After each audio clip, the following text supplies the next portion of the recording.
You are now listening to the Minority Trailblazer podcast. Let the story begin.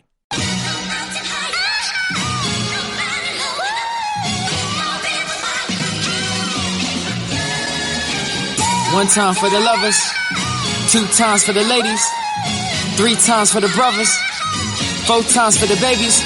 Do you love her? Do you love her? Do you love her? Do you love her? Do you love her? Do you love her? Do you love her? Do you love her? Do you love her? Do you love her? Do you love her? Do you love her? Do you love her? Do you love her?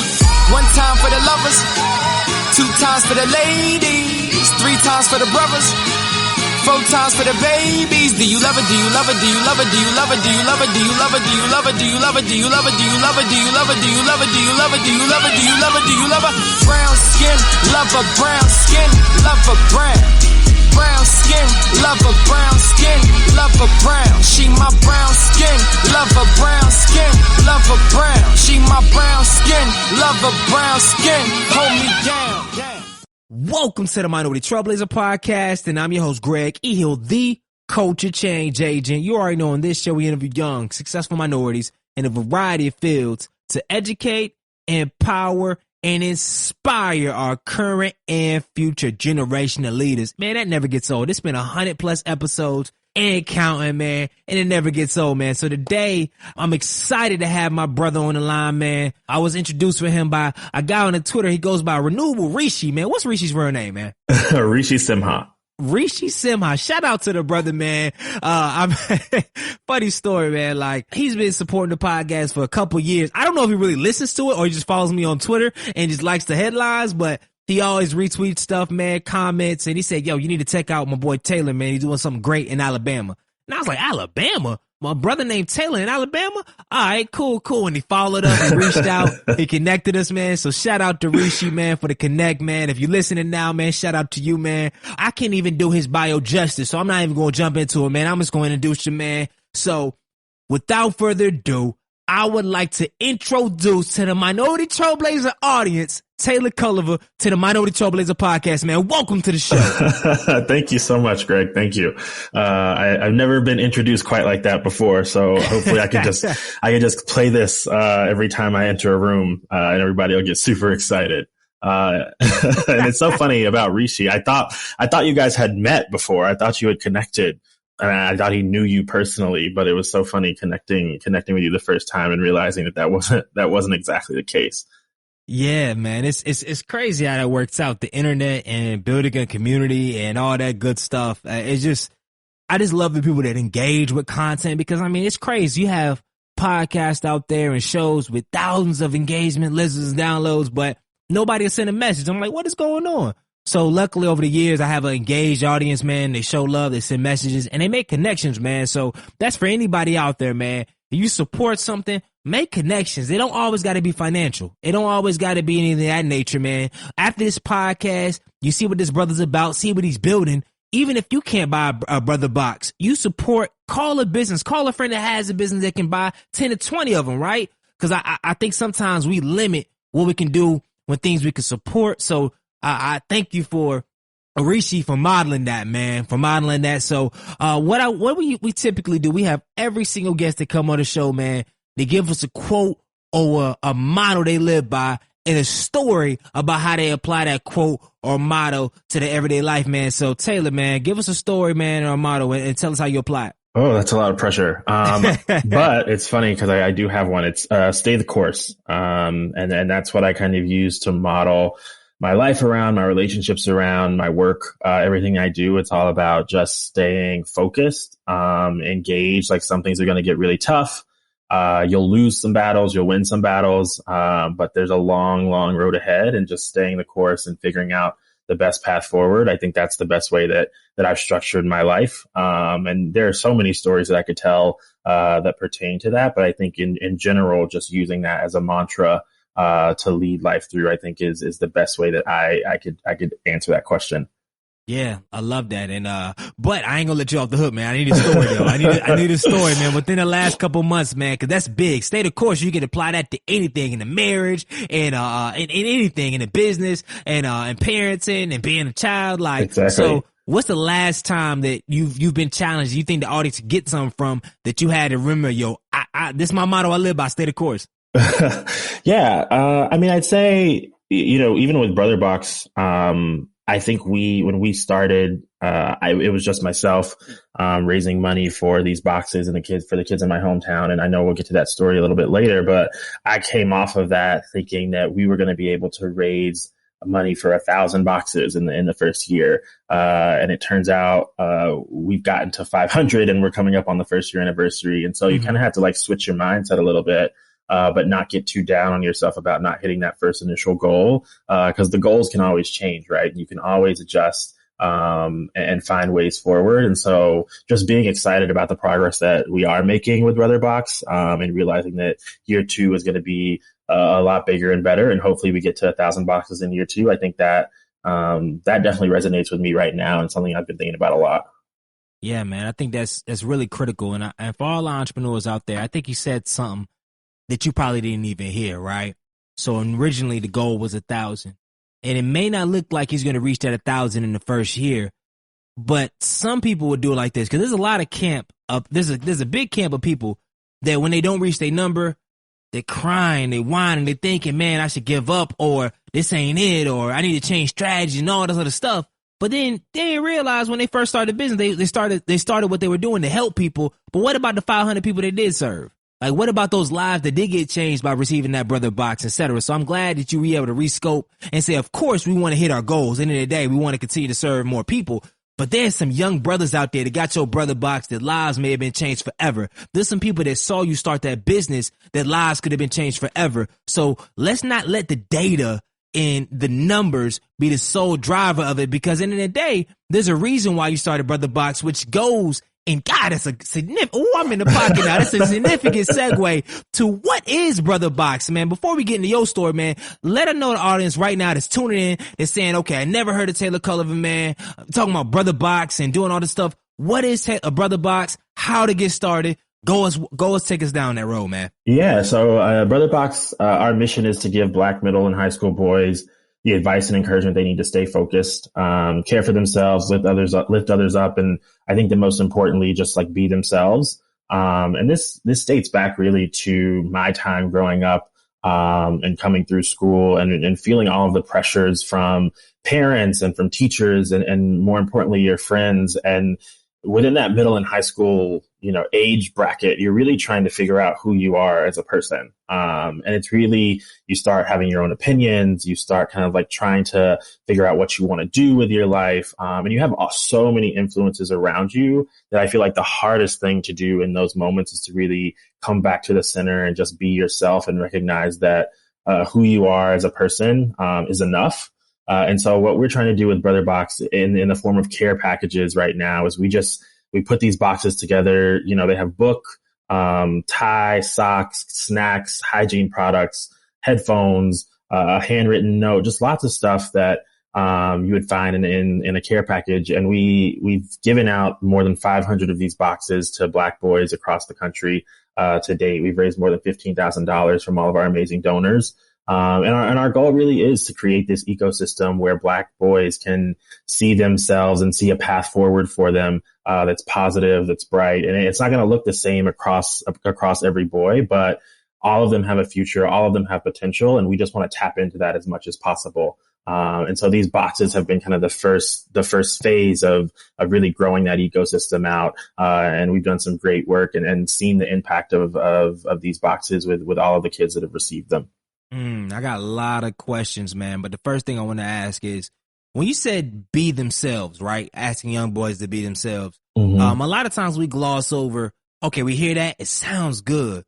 But for your definition, what does that really mean, though? What's the ethos behind asking young people to be themselves? Yeah, I think, when I think back to all of the times when I was growing up, when I felt the most silly or ridiculous, or most embarrassed were times when I actually felt like I was trying to be someone else or someone who I wasn't.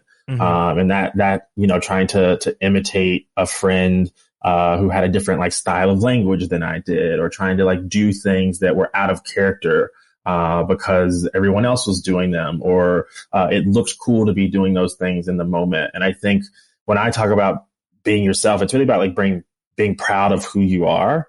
being proud of the things that you like and the interests that you have and the ways that you express those, and really owning it and not being afraid to be different, and to show people who you really are. I think a lot of times, especially as Black boys and Black men, we have this tendency to kind of cover up those things that make us interesting because we're trying to fit in with the crowd, or society has told us that, we have to act a certain way or be a certain way to get by and to succeed, or to be socially acceptable. And what I want to encourage all boys, and especially Black boys and girls, to do is really think about, what are those things that make you unique? What are those things that make you special? And don't shy away from them, like lean into them. Oftentimes we actually get put in a box, and people try to put these borders around us and tell us the way that we're supposed to act and the way that we're supposed to be. And it can get so tricky to navigate that when you have so many of those boxes coming from different directions.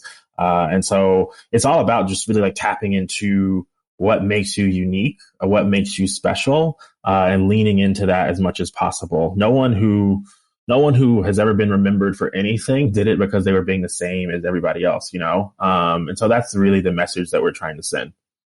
Man, you know what's scary, man? What's that? Is that I love this new age of entrepreneurship, the new age of men, and not all men are taking this call, but certain men are taking the call to help specifically our young Black men, allow them to be themselves. But I find it interesting, man, that if you look back when we were growing up, I'm 29 now, but and I believe you're a little bit younger than me. Yeah, I'm 26. We're seeing a struggle now because a lot of people in our age, they didn't have the same opportunity to be themselves, right? Right. So exactly. now you become an adult. A lot of people get married. You make career decisions. You have children, and a lot of them are fighting. And a lot of adults are. And I fought too for a little while. But then at 22, I said, "Yo, I know who I am. I'm a G Hill. I used to be formerly known as G Hill in the flesh, but yeah, like I had principles. I had stuff to stand by. But then when we were growing up, our parents were telling us go to college, do this, do that. All right, this is how you act professional. And we realized a lot of the ways that they said act professional was not what we saw for Black people. It was like another color was the standard of professional and how you should act and all this other stuff. So now we're as adult, and now people saying be yourself. And it's like, yo, you told my whole life I've been pushed to assimilate. I'm been pushed to be in this box. So how do you think, and this is a wide argument because there's a lot of views and opinions on this, but since we're on here now, what do you think how do we solve that conflict, man, now that we're at an age where a lot of us did not grow up where we could intentionally be ourselves? That wasn't really pushed or promoted.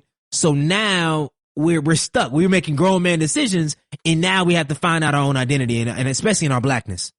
Yeah, no, it's extremely tough. And I think, when I think about raising kids, when that time comes for me, it's like, what kind of conversations do I want to be having with my kids about the ways that they should conduct themselves, whether it's in the classroom or in life in general. And I think, if you think back to the ways that we were raised, I think a lot of it was about assimilation and about not necessarily not being yourself and owning that, but there's this assimilation to whiteness, honestly. And because you see the people who are successful, and most of them are white, and most of them are men. And so it's like, what does success look like? Well, that's what it looked like when we were growing up. But I think, now for the kids who are growing up, I think, and hopefully we continue down this trend or this path, but we're going to start seeing what success looks like in a number of different ways. And the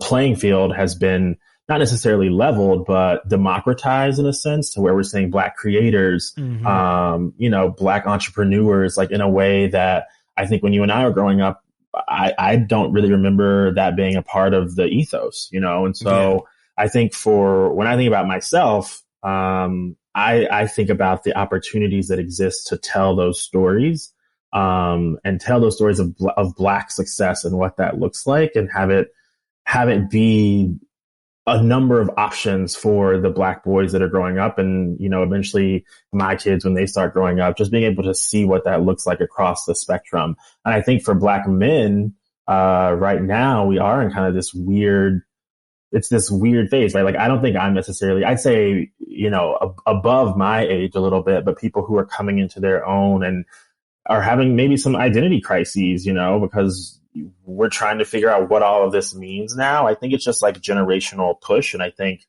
the thing that we can all get on board with is representing and showing Black representation in a number of facets and in a number of ways. And there's no one right way to be a Black man.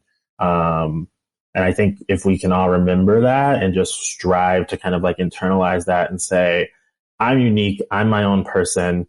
Everyone else out there, they get to be their own people. Why not me? Then I think we'll continue to see the expressions of Blackness more accepted, for sure. Yeah. I have a couple more direct questions on Brother Box, but I got a couple things I wanted to shift slightly, man. So when I'm listening, it's crazy because I always try to be unflinchingly honest and transparent and as authentic as possible on this show. And it's crazy. Right before this podcast, I had like an hour and a half long interview. Shout out to ATX Web Designs, my boy D Grays out there in Texas. But before that, I was listening to the Bronze Bomber, Deontay Wilder, man. The baddest man on the planet, heavyweight champion of the world, WBC heavyweight champion of the world, man. And he's from Alabama, right? So he's a big 6'7", dark-skinned brother, got the braids, a knockout artist, man. Crazy Alabama slur. And when you think of Alabama, you think of Black folk in Alabama, you think of like a big, bold, like, dude. And then we on this podcast, man, and Taylor, man, it sounds savvy, and like I said, that's why I love Blackness. Blackness is so much more comprehensive, and that's why we gotta work with one another, showcase, because I sound more Alabama than you that time, right? Like I'm listening, you sound like you sitting in some New York Manhattan office, man. Just came off the 11th, just get out the cab and stuff like that. But you born and bred in Alabama, man. So let's take a step back, man. Tell the audience before, Brother Box, who you are, your kind of upbringing and raise up, so we can kind of share your complete picture, man, because that's what I love about this show. We showcase the companies of brothers and sisters and what they're doing, but we also show the uniqueness of Black culture and who they are as individuals, because a lot of people, even the people, and this is no disrespect to people that's listening to us and not people of color, but society at large, they see, a Black brother starting a business, they all act the same, they all think the same, they all move the same, and is incorrect. So I definitely just want to hear a little bit about your upbringing, man, what makes you tick and who you are. Yeah, no, for sure. There are smart, articulate people in Alabama. For sure. So I don't want anybody to be fooled. I know Alabama gets a bad rap sometimes, but I grew up in a great town called Bay Minette. So I was originally born in Birmingham, and then I was in Birmingham till around the age of 3, I think. And then we moved to Southern Alabama. And just to give you a little bit of background, my dad, basically his whole career has been through the Department of Corrections in Alabama. And so he started as an officer and kind of like worked up the ranks. And so our first move down to Bay Minette, which is probably about an hour outside of Mobile, we've always moved because of his work and the stuff that he was doing. And so I actually grew up in Bay Minette. And so that's kind of where I say like home, like that's my hometown. I love the place, and the original Brother Boxes were actually destined for kids back in Bay Minette. And so just shout out to all of the people who have, cared and supported for me. I don't get to go back as often, these days, but, I really do. It was a great place to call home, and a great place to grow up. And so, I grew up there. It's a very small town, about 8,000 people. And so all of the kids basically grow up together. We go through from K through 12, more or less, together, and we all get to know each other. And it's just like a very community oriented community feel. Is it diverse? Place to be. I'd say about like 60% white, 40% Black, something like that. And so I don't know, I wouldn't necessarily call it diverse. I remember going to college.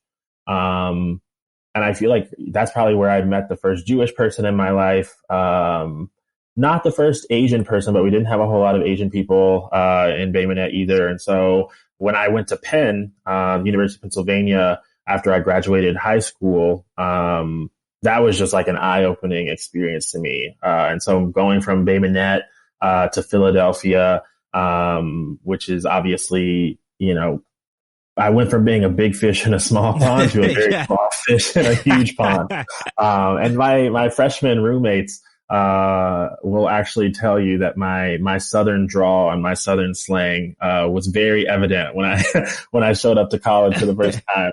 And I think over the years it's just kind of like drifted away. So I definitely have sounded more Southern in the past, and sometimes when I go home that does come out a lot more. But yeah, so I mean, I was in high school. I was on the basketball team. I was the class president. I was doing all these really amazing, cool things and just like soaking up the high school experience, and then decided to go to college at Penn. Had a great 4 years there, and actually got really involved with the school newspaper, the Daily Pennsylvanian, and ended up running that show between my junior and senior year, and graduated, and then spent some time working on another one of my own projects before working at Forbes Media, basically helping to build out the under 30 franchise. And so when you hear all those people talking about being on the 30 under 30 list and going to the under 30 summit, that's the kind of stuff that I worked on. And now I'm a full-time digital marketing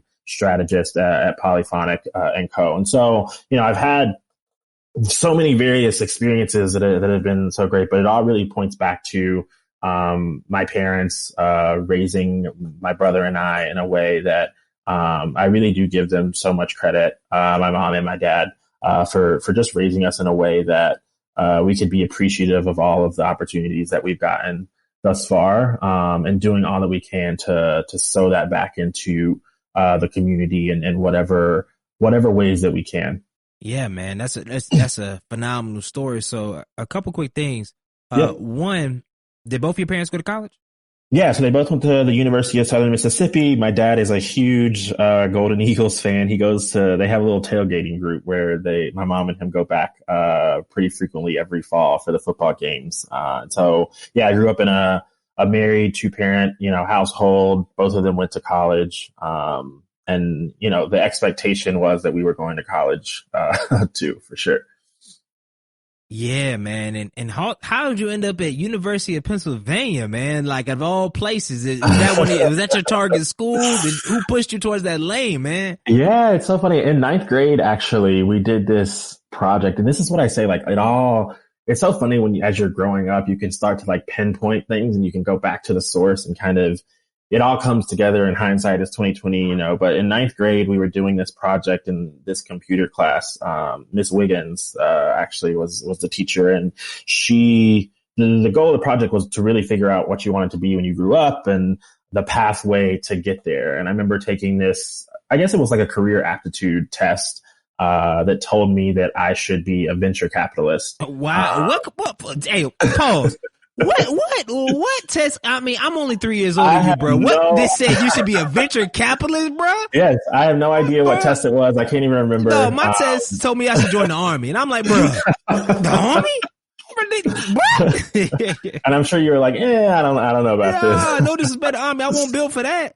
Yeah, a venture capitalist. Would you go to a private school? What kind of school in Alabama give you that kind of thing? It was a public school. I don't know. I feel like it was a very generic test, but they had a lot of options. And I just remember the core of my results being centered around business. Mm-hmm. And I knew back then when it came to the different subjects that I was interested in, I was very good at math and very interested in math. Really didn't like science. Wasn't that into history. English was fine, but like I couldn't really consider myself a career in English. And so I said, business really isn't everything. The capitalistic culture of America has created, there's a business for everything. And so if I was going to put myself in the best position to be successful, I was going to go get a degree in business in some form or fashion. And so that led to trying to find the best business schools in the country, stumbled upon Wharton. And I remember my parents actually, my junior year of high school, my parents took some time off and we actually did a road trip up the East Coast to just like visit a number of schools. And keep in mind, like, I feel like Michelle Obama actually talks about this in her book, Becoming, a lot, but I didn't I didn't have a very good sense of like how hard it was to get into some of these schools. And so that's kind of like the blessing of growing up in this small town. And not having like that's the same kind of pressures that people who grow up in like a really great school in New York, for example, like you're very exposed to much more of this. I wasn't exposed. And so, it gave me that freedom to dream and do whatever the hell I wanted. And so I was like, I'm going to apply to Harvard. I'm going to apply to Penn. I applied to UVA and a few other schools. But Penn was really one, it was probably up there on the list. It was, between Penn and the University of North Carolina. My mom would have definitely preferred if I had stayed closer to home, I think. But yeah, I mean, that's really how it happened. And I applied and ended up getting in. And it wasn't until I got there that I realized, how big of a deal, how hard people had to work, to even have the opportunity to go to somewhere like Penn. And so it really helped to shine a light and a perspective on what that was like. And yeah, I'm just super, super grateful. It was an amazing experience. I'll say I had a hard time adjusting between freshman and sophomore year. It really wasn't until junior year that I felt like I was really like stable within myself, like knew what I wanted and was going to go after it. And that took some time. And so, I'd say for anybody out there who may be pursuing college or, out of college and still trying to figure that out, just again, like stay the course. It does take time. And you know what they say about business? Like if you don't want to be in the business for 10 years, like if you're starting a company or whatever, and if you're not thinking about being in it for 10 years, like that's really the way you have to think about it, because the first 3 really are just figuring out what the hell you're doing. Mm-hmm. The next 3 are really trying to like, okay, now I know what I'm doing, but we have to scale this in a way that makes sense. And so it takes, life takes time. And I'm just you have to remind yourself sometimes, like, it's okay. Don't rush. Like, you don't have to be the best at everything right now. You don't have to be on the same level as all of your peers. And it can get hard to remind yourself of that. But that's some advice that I would give people who are listening. Just, be comfortable within yourself and push yourself at the pace that creates the best chance of success for you. Man, that's great advice. I think everybody got to realize you're playing your own game. Yes, because exactly. If you play Mario Kart all the time and I jump on the sticks and try to play you a Mario Kart, you're gonna beat me every time. I'm playing your game. Like, I'm coming over to your house playing your game. You're going to dog me in Mario Kart. You're going to pick the fastest car. You're going to have the controller that work all the way. You're going to give me the bump controller because you know the thing. Like, it's going to work. But if you come over my house and I'm playing Donkey Kong, and I've been playing Donkey Kong, boom. But the problem is a lot of us, we try to play everybody else's game and then realize why we're not winning, man. Hey, we got to run our own race, man. I love that about your story. But I got to ask you a real question, though, man. So you're at UPenn, coming from, am I saying it right? Bay Minette, Alabama, man. Mm-hmm. So how is it? Because I ain't gonna lie, man. I see a lot of brothers, and I'll be real, a lot of black brothers, man. They go to these schools, and man, they just, because I couldn't imagine, because I never went to those schools, right? Mm-hmm. But they come out and they come out smart and other stuff, but they come more detached from, I believe, sometimes from the black community a little bit, man. I done seen a lot of brothers that come in talking, oh yeah, boom, boom, boom. And not even their language, it's the way they move. And it's kind of like I see them online, I see them moving. They're doing everything they can to assimilate, man. So how hard was it, specifically when you're younger, to be of course open and willing to work with people, be open to experiences, grow, but to be comfortable in the blackness, man? Because I know it was great, but it was maybe some unique challenges. But I would definitely want you to speak on that, man. Yeah, it's interesting. So, I'll just be honest with you. I probably haven't had the same the same kind of issues with that, because I'm actually coming from the other side, where I was never, as I went through high school, I had white friends, I had black friends. I got to college, and the black community wasn't really something that I ever sought out, to be honest with you. And I think that's the difference in my story compared to others, that I was going to school and I was going to be friends and be a part of whatever communities made the most sense to me. And the black community is not something that I personally and specifically sought out. But it found me, which is interesting. I was a part of the senior society called Onyx. And it wasn't until I was inducted into that in my junior year that I really felt more a part of the Black community at Penn. And so I'd actually say like I moved closer, and I feel closer to Blackness now because of what that group was able to provide for me.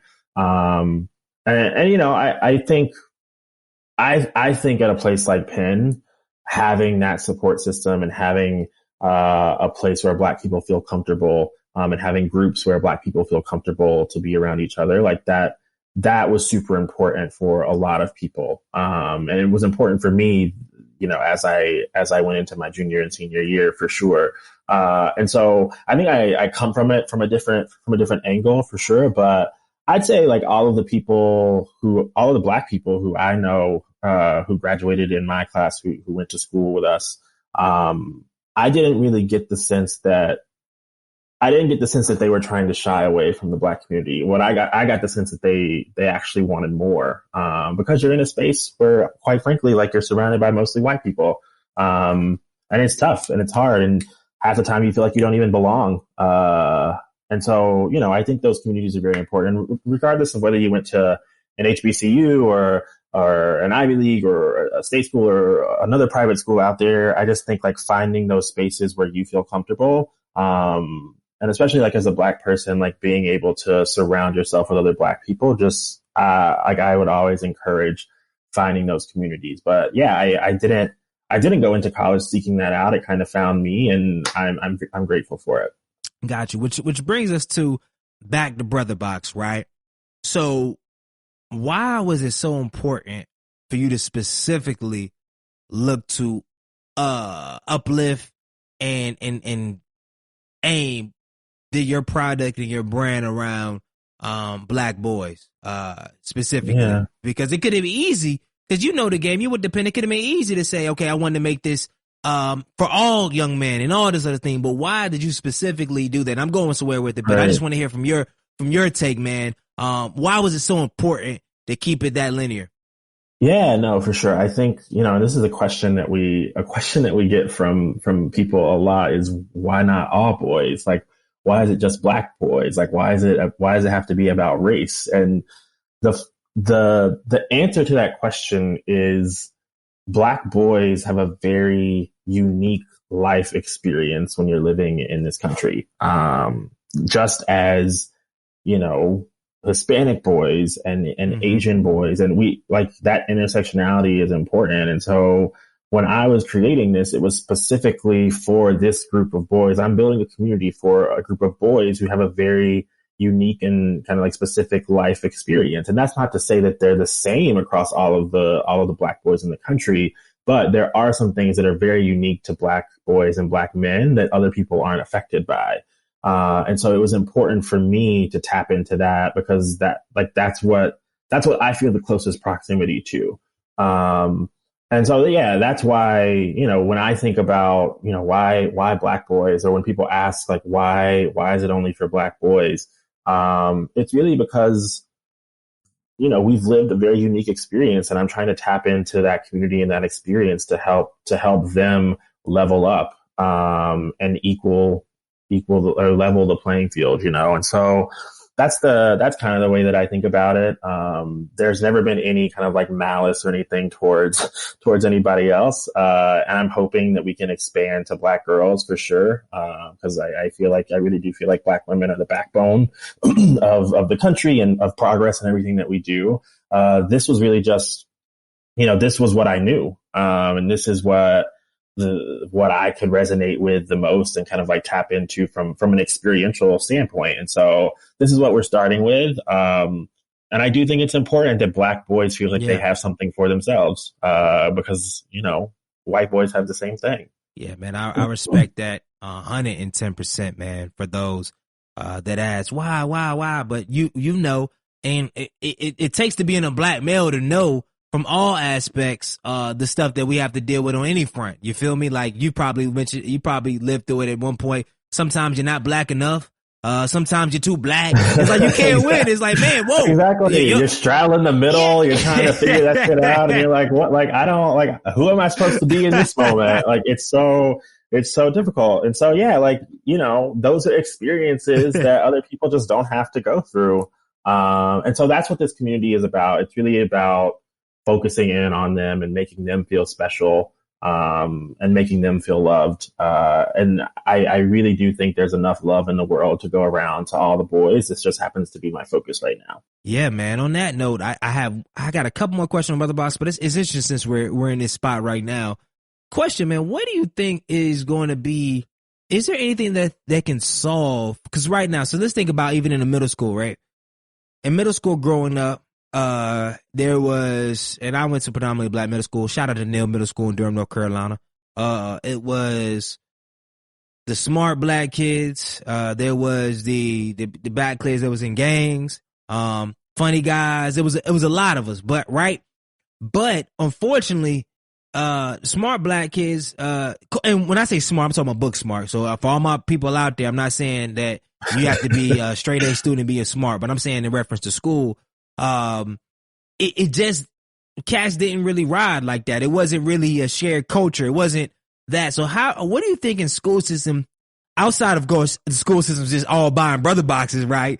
That we can really, especially with our young black men, create community, not just when we're old, right? Because when older, the community usually goes around the person who got the resources, honestly. But from a younger perspective, that our brothers that may not show up well on tests, but they may show up well in sports. They may show well in this. What can be to be able to further unite those? Because honestly, man, like, is a disconnect even growing up, man? So what are some things that people our age or in general, things that we can consider as we look at the educational system, man, and how that we can be more encompassing. So it's not like, oh, you carrying around books, or you interested in technology or business, you lame.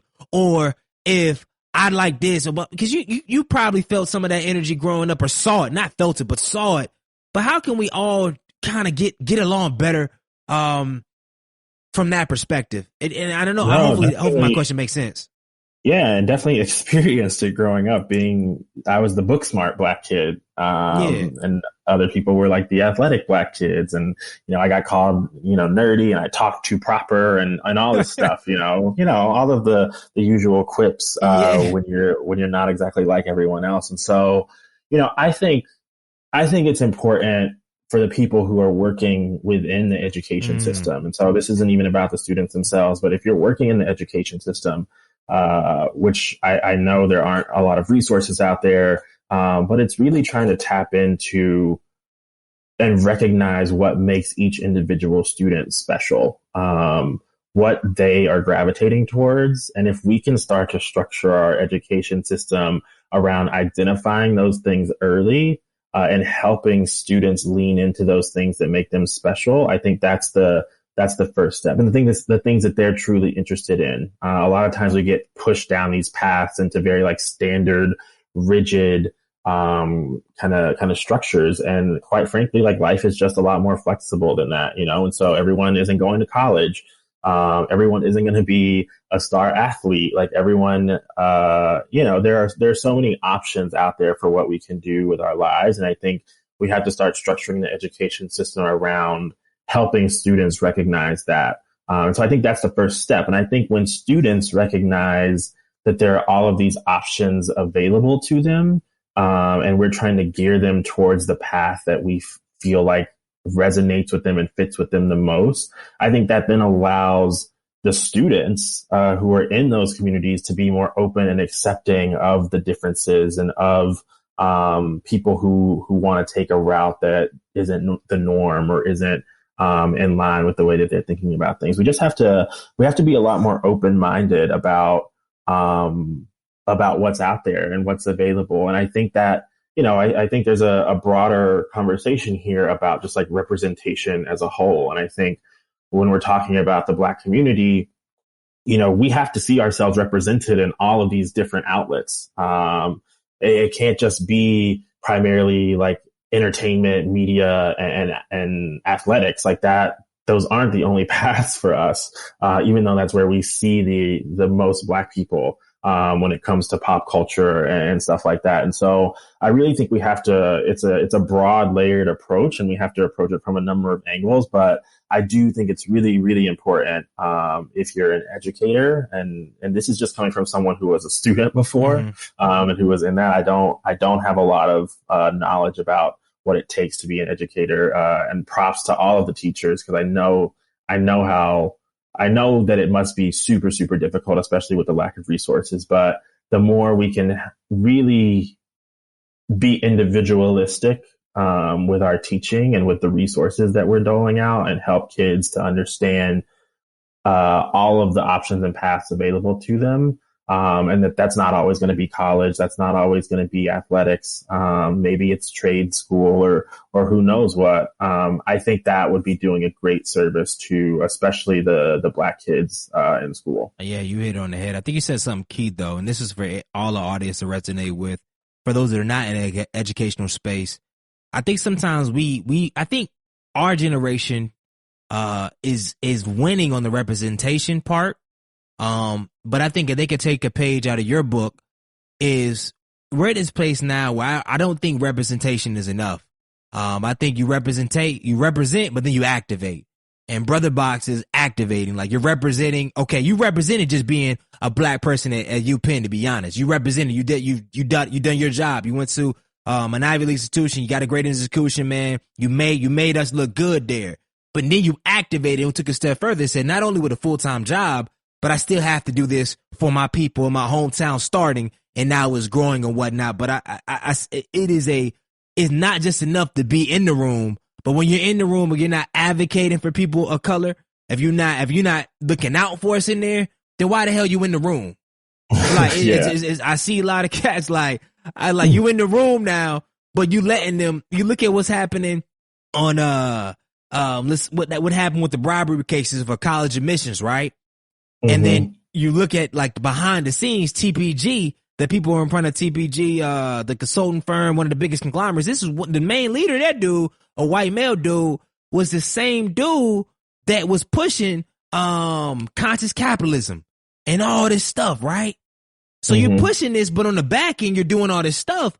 But I guarantee you there's people in this room that look like us, that saw this kind of stuff going on, but didn't say anything.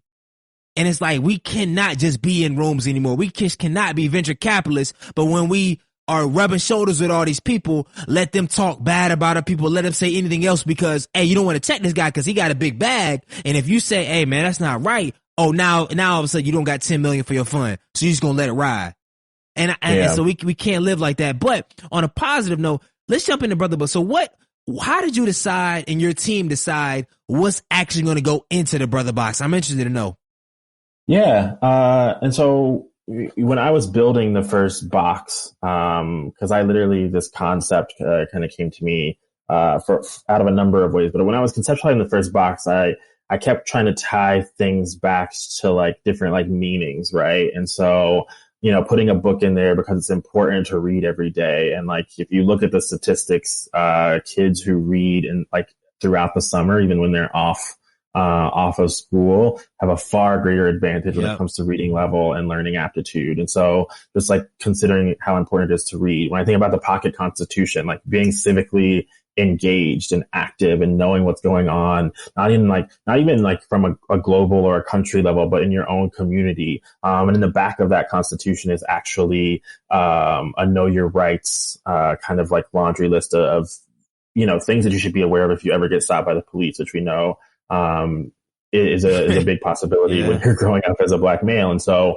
shout out to the ACLU for those pocket constitutions. And so, everything in the box was trying to speak to something, the headphones, just thinking about like losing yourself in music and how important, keeping a steady beat is, snacks to like keep yourself like nutritiously aware and fulfilled, the hygiene products to make sure that like from a self-care perspective, like taking care of yourself, and making sure that you're in tune with your body, like outside and in, all of these things. That's kind of like the way that I was thinking about the box as a whole. Like everything in there has kind of like this larger meaning. We don't really explain that when we give kids the boxes, but that's kind of like where everything came from. And then it just so happened that it all worked together to form kind of like this complete package of really awesome things that hopefully are very useful. Yeah, man, I like it. And I think I jumped over. You mentioned it earlier, but what was the day that you decided to start it? Like what and how did that even come to fruition? So you left Penn, you're working at Forbes, you leave Forbes, go to a different company. But when did it dawn that, yo, all right, let me just create a box that I get to kids? I know that didn't just come out of nowhere. Like what was the inspiration behind it, man? How to get started? Yeah.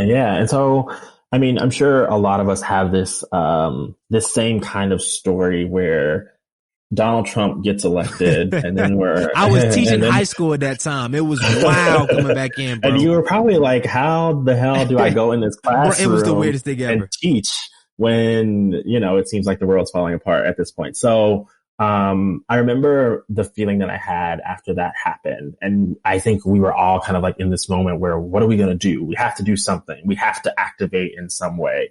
And so that, you started seeing the Women's March and like all of these different, in my lifetime have never seen the country more politically active and engaged than during the first few months after Trump was elected. And so after that, I kept it kept coming back to, okay, what am I going to do? Like, how am I going to make a difference? Personally, I don't do a whole lot of the marching. I don't do we all have to find the ways that we can activate ourselves. And it's not, if you don't go and participate in marches, that doesn't mean that you're not active. Like you have to find the way to be active that resonates with the way that, you feel comfortable. And sometimes, being uncomfortable is important, but I just remember, I'm not going to do that, but I am going to find a way to give back. And so then, February of 2018, one of my old high school teachers, from Bay Minette reached out to me and said that they were doing a Black History Month, kind of like month-long feature of different people who had come from the community or who were still in the community who had gone on to just exceed, be successful, or who were doing great things in the community. And she asked me if I would like to be featured as one of those people. And that was kind of like the clicking moment where it was like, okay, I haven't gone back and done anything for Bay Minette. And that's really, I felt an obligation after that point. And it's always so funny, what triggers certain things, right? Like you never know where ideas are going to come from or how they're going to manifest themselves. But it was that moment where she asked me to do that and I was featured that I said, okay, I'm going to put something together that'll be really simple and easy to give back to the kids in my community. And I think what's important here is I think we all suffer from paralysis. Like we all suffer from wanting to do something or wanting to take that step, but not exactly knowing how to do it or not feeling the confidence to do it. The security, insecurity is real. And so I think just if you're trying to take that first step, but can't seem to do it, I know this is such a common thing to say, but just do it. Just take the step. And if you need to bounce it off of some friends, don't be afraid to share your ideas. Because it's after that we move past that paralysis, I think, that we can just start moving in a direction. And then, a year later, here we are, we've raised more than $15,000. We've touched more than 500 lives, and we have a roadmap for how to execute this thing. And so, yeah, I mean, that's kind of where everything came from and how things came about. And I know this is another piece, so often, I remember after Trump got elected, it was just God, so defeating. How are we going backwards? And the weight of that just being so heavy to carry around. Even when you're, there are so many people out there who are going to be more affected by different policies than I am, but just carrying the weight of that around and not knowing what to do with it or how to shake it off. You don't have to change the world in a day. And you don't have to have the most world changing idea to make a difference in one person's life. And using that as kind of the mantra to just push Weatherbox forward and say, you know what, I don't have the solutions to fix the healthcare crisis and the immigration crisis and what have you. I know how to do what I can do, which is put some stuff in this box and and get my friends to donate and go hand these out to kids who will appreciate them. And so that's the step I think we all have to take, is just realizing that it actually is quite easy to make a difference in one person's life. And if you can do that in one person's, you can do it in 2 and 4 and 8, and then it just grows from there, and people get on board and they get excited about what you're doing. So that's how things kind of progressed. Man, that's very encouraging and inspiring for those that it just takes with one person, man. It is quite easy to make a difference in one person's life. And it's easy to escape action when you think so big. Like, well, I need to change a million lives. Then you could get stuck in analysis paralysis because you're trying to. Like, how do I do that? I'm like, there's no way that there's no way that you're gonna go from sitting on your couch to changing a million lives. That's just not. That's not how it happens. Like, even look at Facebook. Remember, like when I remember in high school, where were you at when you first got on Facebook, bro? Oh, that's a good question. It must have been high school because I remember MySpace was like earlier times, and that was like the hot thing that everybody was on. And then we all migrated to Facebook. I think that was high school for me, but like maybe the younger years of high school. I'm not really sure. It was junior year of high school, and I had to get invited, and it was a small community, right? And it started with, remember, Facebook started with just a couple folk at Harvard, right? And then they kept adding. Facebook did not just start launch. It had 1 million people. If he would just, and it didn't even start with a goal of 1 million folk. It started internally like a little communication thing and then blew up. So I just laugh. Not laugh at people, but it breaks my heart when I see people when they start, the ideas are already superstar level. I love it. Your goals, your vision, superstar level.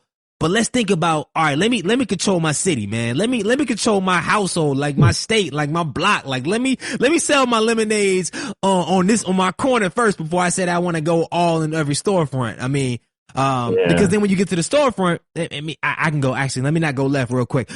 Also too, man, how much is so say if somebody wanted to support, a bird box or donate one, like how does that process work? Yeah, so you just go to the website brotherbox.org. It's very easy to donate a box, and so we structured it in a very easy way so that you could just attach a box. It's $30. Some of that money goes to creating the box and putting the stuff in the box, and the other piece of that money actually goes into programming and kind of building out this ecosystem and this community that we're trying to create. And so if you're interested in supporting, you can go to brotherbox.org and donate. You can also reach out to me and just let me know. Like, we have ambassadors in different cities who Alante and Justin Malone actually were our first ambassadors, so shout out to them. But they brought Brother Box to DC and Memphis, and they started raising money on behalf of Brother Box, and they were actually able to give Brother Boxes away to their communities. And so there's so many ways that you can get involved and be a part of what we're building here. And so even if it's not donating, if it's just sharing it on Facebook or Twitter, if it's trying to bring Brother Boxes to your hometown, we're in growth mode right now. And so there's so many ways to get involved. Feel free to, hit me up. It's Taylor at brotherbox.org, and we can make stuff happen for sure. Yeah. So Minority Trailblazing Nation, I'm going to have all the information on the show notes. I'm also going to have a challenge. I'm going to put the challenge when I issue out the episode and do the release, but I got a set number of boxes that I know Minority Trailblazing Nation people need to support and get behind it, man. I believe in the mission, believe in the values. And honestly, I'm excited about what's to come, because I know we're going to probably, and I want us to jump into right now, man. For what you can say as far as the future of it, what do you future see this turning into, man? Yeah, so in year 2, we're going to start to shoot videos. And so we're going to identify really awesome, Black men in roles throughout different industries. And we're going to highlight them and tell their story about how they got to where they are. Something quite similar to what you're doing with the podcast, right? Which is just telling these stories of minority trailblazers. But we're going to have those in little video clip form and kind of grow the media side of Brother Box. And as people are seeing those videos, we're getting them in front of the kids, so that they can see, different possibilities and outcomes for their life, but also getting them in front of potential donors, and it just kind of like loops back into the site. And then, so that's phase 2. And then phase 3 is growing out the live kind of like enactment of Weatherbox. And so how does Weatherbox activate within each community? Can we grow like mentorship programs throughout each community? Can we do events and different things? And so, ultimately, when I look at like Black Girls Rock, for example, they have that amazing platform for Black girls to see themselves, and Black women who support them and want to uplift the next generation.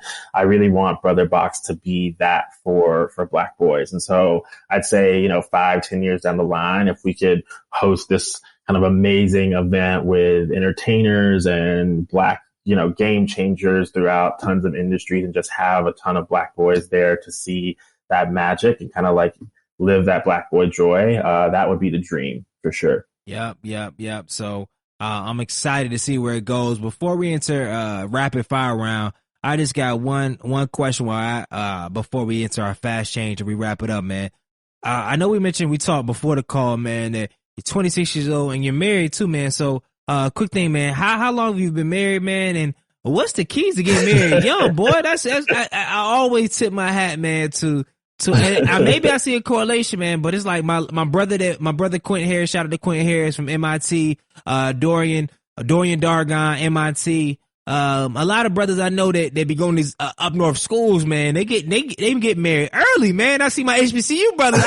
My engineering brothers, they be getting married early. But I'm talking about I said, when I raise if I ever have a daughter, man, she ain't gonna marry nobody in marketing and sales. I can't trust them. But yeah, man, first and foremost, man, shout out to you, man. I know it's weird getting a shout out to being married, but I always just find it exemplary to see, specifically our young Black men, getting married early. But man, if I just wanted to ask, this had nothing to do with the podcast, man, but, what was in your decision in the model to make that type of commitment? That early in your life, man. It's great because even though, back in the day it wasn't this is late, but in this century when people talk about, I ain't having kids till I'm 35 and I'm doing all this other stuff, man, like you placed roots rather early. Yeah. It definitely feels early. I'd say I'm probably like the first one out of people in my college friend group to get married.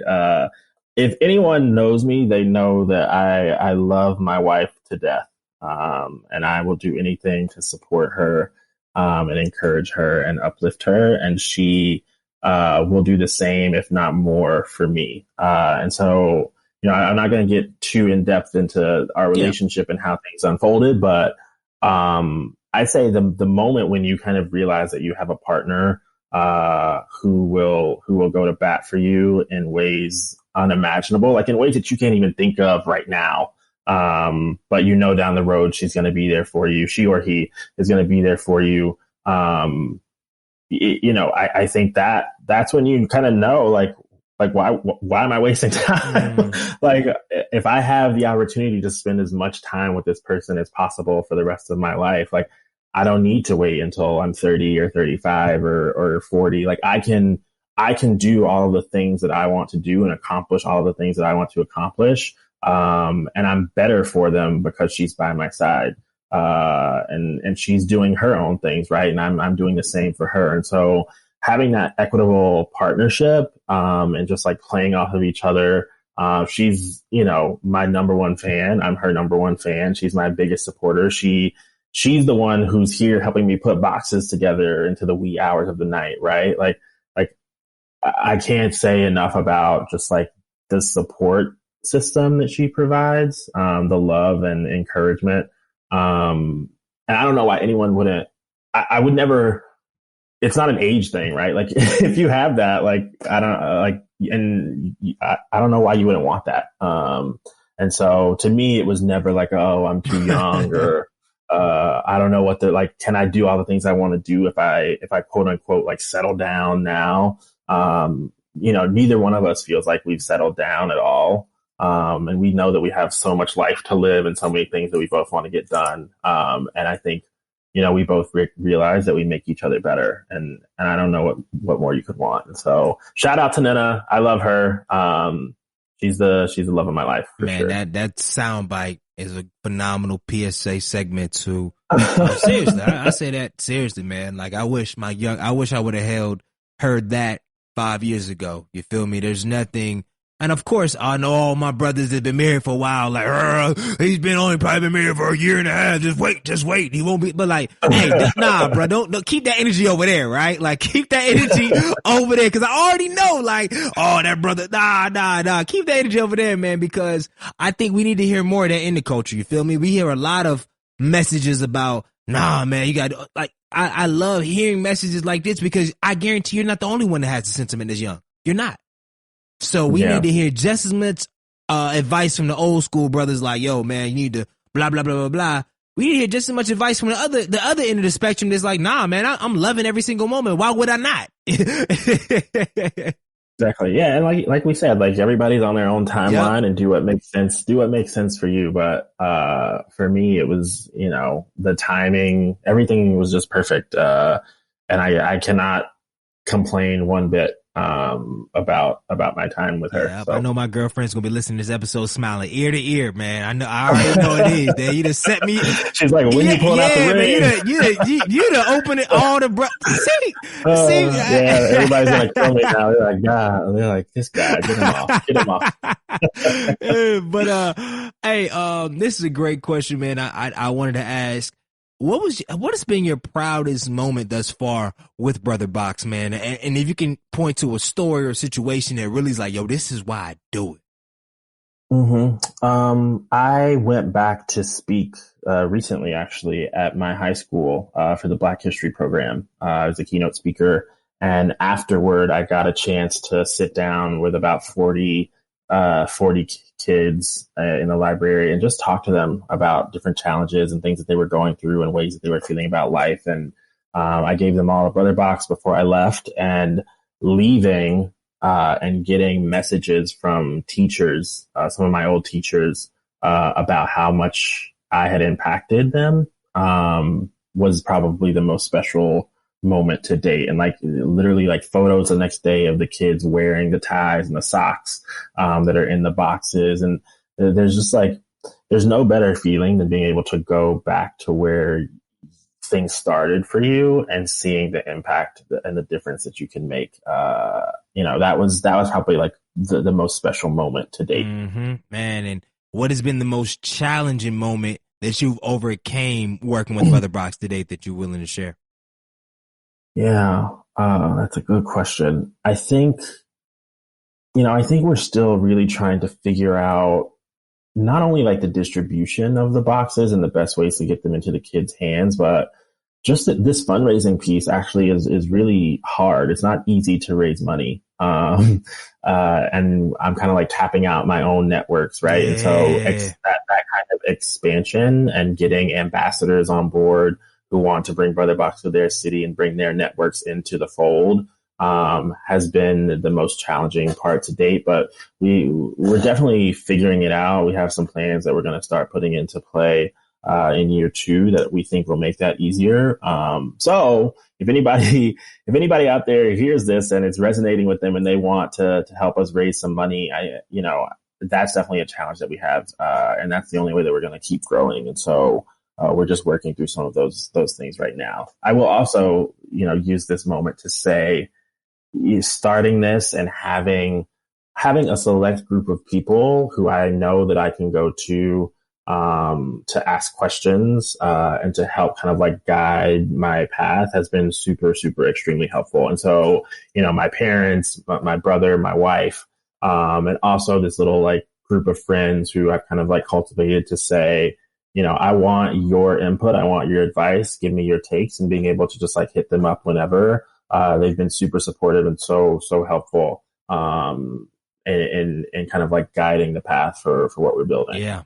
One thing I wanted to add to that before we do our rapid fire and hang up is I think one thing, and I know it's in the pipeline, but I definitely want this to hopefully be in the forefront, is really building out that the programming piece aspect of it, because I know there's a lot of school districts that they may not act like they got no bread for it, but as you knock on enough doors, there's some like I can just imagine, say for instance, like Hillside High School in Durham, where it's one of the few it's literally a historically black high school, right? I taught there, and seeing where a program where not only are you giving a brother box to the men, but you're coming in and actually showing people, kind of giving the context behind the brother box, and creating some type of, not even a mentorship program just yet, because I know that's in the pipeline, but even if it's a one-off experience where you're breaking down certain attributes of the box and how it relates to their life and how they can use it, etc.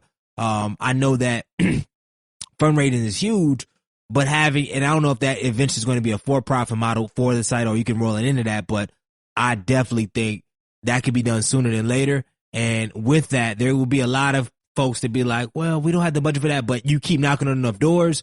There are some that will, especially nonprofits out there. And your people have told you this, and I want to tell you this and tell everybody on this podcast this, is that the same amount of time you spend trying to get $100 is the same amount of time you spend trying to get 10 grand. I'm telling you. And that's one thing I wish somebody told me when I started, because I focus so much on trying to get and there, it's important, the small 30 here, 100 here, which is important.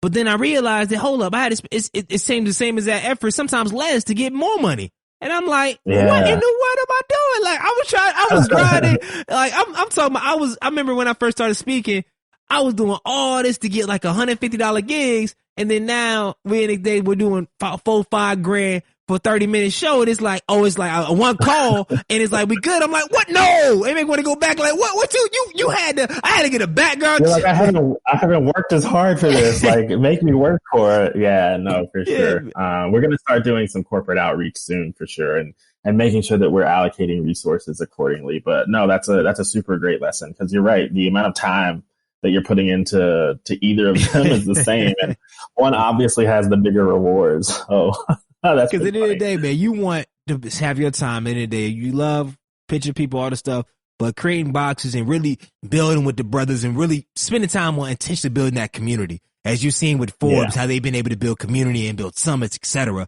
Like, that's what your time want to be spent. And it's like, man, but I'm telling you, that programming market, man, is robust and it's working out there, man. It's working. So I think by the end of this year, man, all it takes is one deal. Hey, I got 100 students. Boom. Y'all got 100 brother boxes, and I'm going to add in a whole experience. And maybe even, if it's local, I'm going to come in every week and do this 4-part, blah, blah, blah. And now that's $4-5 grand right there for a whole month of exercises. And now we done got our goal right there. You feel me? So, that's just throwing out there. I know that's already in the pipeline, but I just want to affirm that and continue planting seeds, because, I see where that can go, man. But, let's jump in to our last round. I call it the most exciting round, the culture change round, where I ask a series of 5 rapid fire questions, and hopefully I get 5 rapid fire answers, man. You ready, man? I'm nervous, but yeah, I'm ready. Nah, it's simple, man. What's the best piece of advice that you have never received? You wanted some rapid fire answers, and I got. No, you good. You know how to edit this thing. It's gonna sound crispy clean. Well, ask me again. No. You good. You good. Just keep thinking. Like, I edited it. You'll be fine, man. Cool. Best piece of advice that I've never received. I say lead, follow. Well, here, I'm gonna say this: lead, follow, or get the hell out the way. Woo! I like that. I like that. What's the energy behind that? Because that's a spice on the end of that, boy. It's a spice on that. What's the spice behind that, man? Yeah. No, I can't. Sorry, I can't use that one, because I actually have heard that before. My basketball coach used to say that. You can say A, but I heard it before. But I gotta mention you cool. Just play it, because I like that one. Okay. Yeah, no, I've heard that before. My basketball coach from high school used to tell us that all the time. And he was like, if you're not going to get in front and you're not going to get behind the person in front, like, you just got to move, like, get off the wagon. And it's something that I still hold dear. Hey, I love that. You can, man, that's a keynote right there, to be real, bro. Keep that seriously. That's a keynote. That's the Brother Boss keynote. You bring me and you gonna go, oh, I love it, man. I'm gonna have to take that. I'm gonna make sure I CC you on that and your basketball coach, man. That'll preach right there, man. If you could add one habit and take away one habit, what would it be? Definitely sleeping earlier, I think is like super important. And I wish I could do that more and like just get more sleep at night. Biting my fingernails, terrible habit, that I haven't been able to shake since I was little. What is your favorite book and why? The Five People You Meet in Heaven by Mitch Oh, Albom. wow. I never heard of that book. This amazing. Is new. Whoa. What is that about, bro? Mitch Albom is an amazing author. If you haven't had the chance to read any of his books, I'd suggest first reading Tuesdays with Morrie. But The Five People You Meet in Heaven, this guy dies. So at the beginning of the book, he dies. And then the premise is when you go to heaven, you meet five people who you have had an impact on in your life. And some of that is bad impact, some of that's good impact, and some of it you don't even know the person who you impacted, but you get to hear more of their story. And it's just an amazing book about the ways that we affect each other without even realizing it. Wow. Yeah, I got to get that book. I'm on right when you was talking, I was on Amazon right now.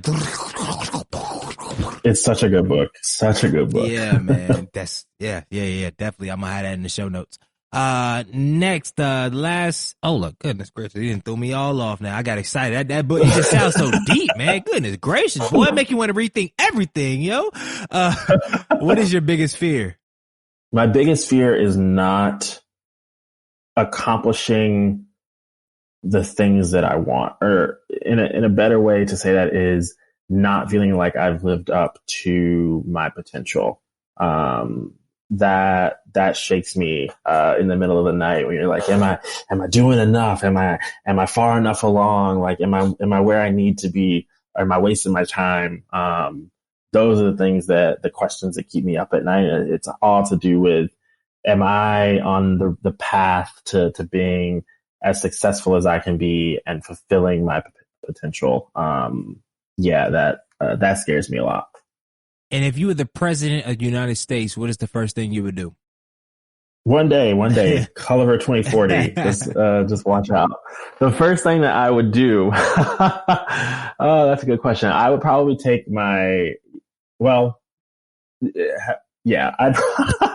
I'd probably take my wife on a trip around the world, to be honest. Oh man, what? You gonna run? No. So that's when I get elected. The first thing I would do when I actually get into office is work really hard on voting rights and voter suppression and making sure that everyone feels like they have a voice and the right to vote. Getting everyone signed up to vote very easily, automatically even. I just think that's the one piece of currency that we have in democracy is our vote. And that's kind of like our voice, right? And I think the more people who we bring into that system, the better. Love it. And then the last question, actually the coach change round is done. So great job on that. Everybody that comes on my podcast, I'll call a culture change agent because I call myself that, and everybody that's listening, and specifically every single person on this podcast, is changing the culture in their own specific way. So if you could change one thing about society, most specifically our African-American culture, what would it be and why? Yeah, I'd change this concept and this notion of like what it means to be Black. I think there's a lot of heavy expectations around that, and a lot of like heavy obligations around that. And I would really just like open it like wide open and say, you know, what it means to be Black really just comes down to this very basic level of being yourself in all forms and feeling comfortable in that. In a world that tells you that that's not okay, or that that's not acceptable, or that puts you down for the color of your skin. And so I don't think we need more of that in the Black community, of kind of like making comparisons and saying you're not Black enough or you're too Black or stuff like that. And so that's the one thing that I feel like I would focus on a little bit more. Love that, man. Love that. So Minority Trailblazing Nation, make sure as we in this, dang, boy, I almost forgot. Yo, where can we find more information about you, Weatherbox, online, all the stuff, man? Share us all your info. Yeah, so you can follow me at T_Cully, Cully, on Instagram. You can follow Brotherbox on Instagram at brotherbox.org. Like us on Facebook. And then obviously go to the site, brotherbox.org, to make a donation, to contact me. Any way you want to get involved, just let me know. We would love to have you. And Greg, thank you so much for allowing me to be a part of your show. You're doing some really awesome stuff. Hey, no doubt, no doubt. And make sure I definitely, once I get everything set up, is it T_Culli? LLY. Right, boom. I was like, hold up, man. That's some weird lady in Germany. I got you, man. I got you. So, Minority Trailblazer Nation, man. Make sure y'all show the boys some love. I already know Minority Trailblazer Nation. We definitely gonna cop Brother Box. We gonna cop one today, man. We gonna cop a Brother Box today. Just to show love and support, man. Continue doing what you're doing, man. I'll let you know when this episode airs. I'm gonna cut this part, but I'm gonna let you know when the episode airs and stuff. No, at least a week before. And promoting all that good stuff, man. But Minority Trailblazer Nation, man, make sure when the show drops, man, y'all show the man some love, man. Thank you. And I want to personally thank you from the bottom of my heart, man, for giving us over an hour of your time, man. I appreciate it, Taylor. Thank you. Thank you so and much. MTB Nation, man, you already know I need y'all to do two things and two things only. One, make sure you subscribe, leave a comment, do all that stuff, share it with a friend. And number two, most importantly, change the freaking culture. Good night.